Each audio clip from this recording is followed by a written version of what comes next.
What's up, everyone? Welcome back to another review. This time we're taking a look at Little Fockers, the third and final installment into the Meet the Parents trilogy.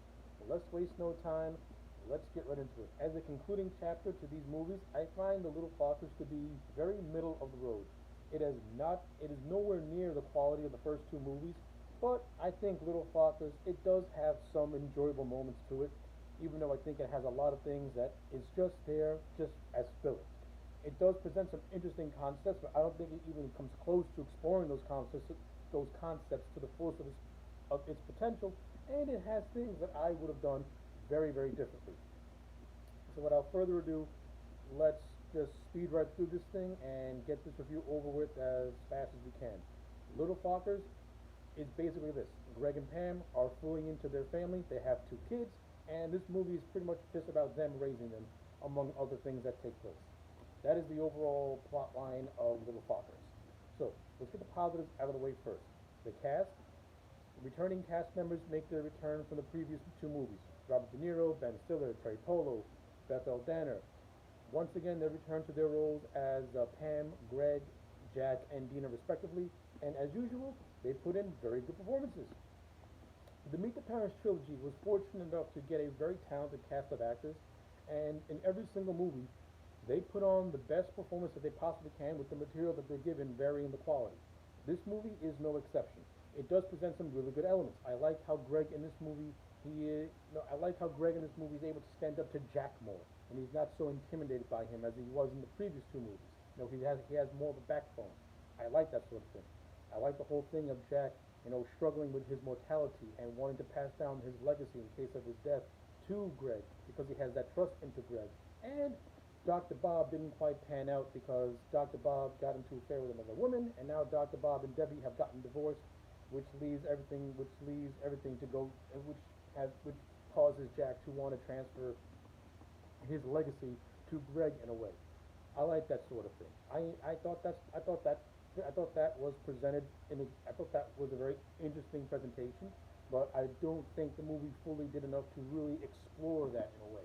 You could have gotten more comedic mileage out of Greg trying to establish himself as the future new patriarchy of the Fokker Burns clan, but I don't think we got enough of that. We got some of it, like when it first happened, and then it doesn't. You don't really get to see it. We don't get a lot of comedic mileage out of it, which I thought was a real letdown because you could have gotten so much more than what this movie presented.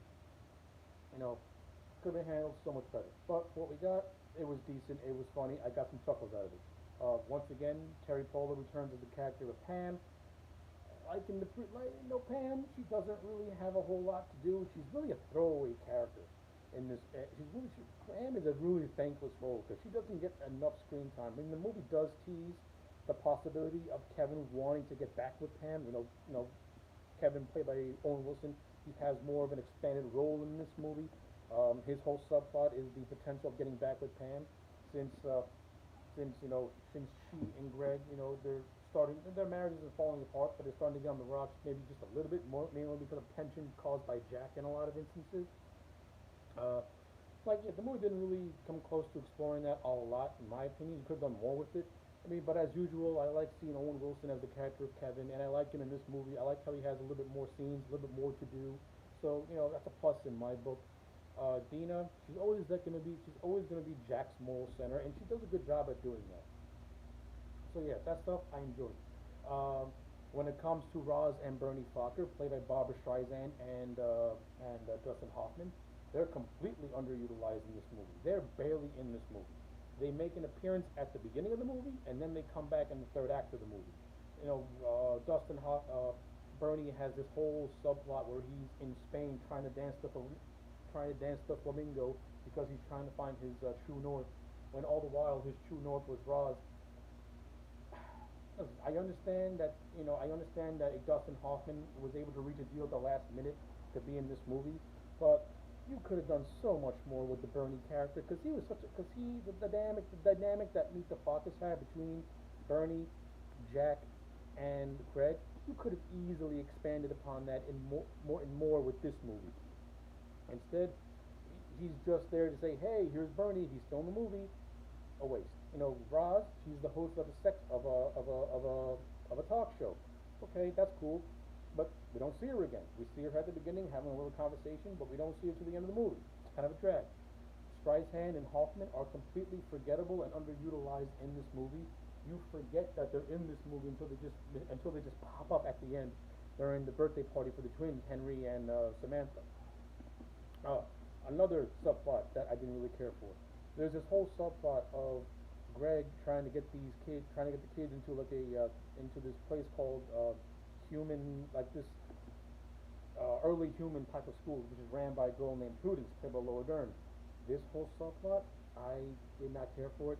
I find it to be extraordinarily filler. Did not need it. We did not need it whatsoever. The inclusion of the Andy Garcia character, played by Jessica Alba, who has a crush on Greg and just wants to get into his pants. Completely unnecessary character that's there to create forced tension that you just don't need. You could have gotten more mileage from this movie with Jack, who having almost suffered a heart attack at the beginning of the movie.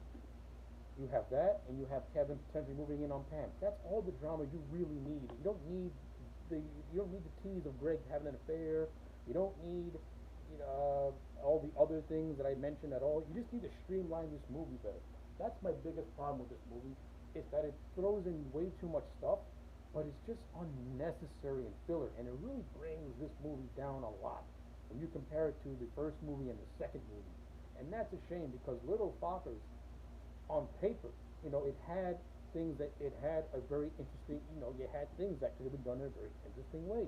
The whole themes of dealing with death and divorce, which is what this movie presents, but doesn't really explore it in a meaningful way.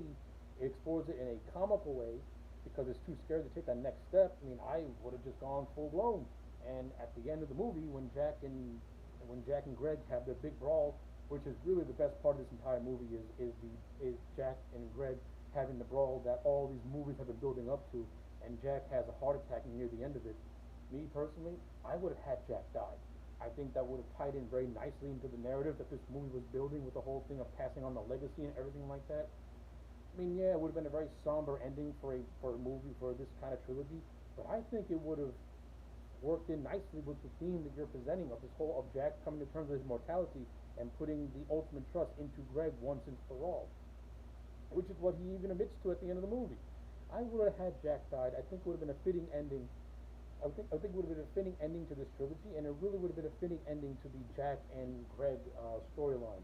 But no, you kind of get the teaser at the end of everyone moving together in Chicago, with the potential of a fourth movie, which thank God never happens, because Little Fockers, this story does not need to continue, since this third movie didn't set up some interesting things, but didn't come close to even remotely expanding upon those things.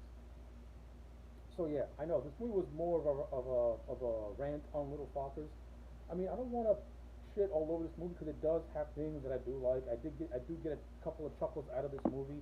I particularly like the end credit scene when Jack is on YouTube, and he finds a rap of Greg making fun of him about this drug Sustengo, which gives you an erection. I mean, the movie does have a funny little scene where Greg stabs Jack if he took too much of it. It does have some good funny moments to it. I'll give it that. But as a whole, it's very, very weak compared to the first two movies. However, I do think that overall, Little Fockers, it is watchable. You are going to get some laughs out of it. But if you want anything meaningful with the themes that it presents, this ain't the movie for you. So yeah, with all that being said, I'm just going to give Little Fockers a solid 5 out of 10. It's a middle of the road concluding chapter to this franchise. Those are my thoughts. Let me know yours in the comments sections down below. Like the video and subscribe, and I'll check you back next time for more.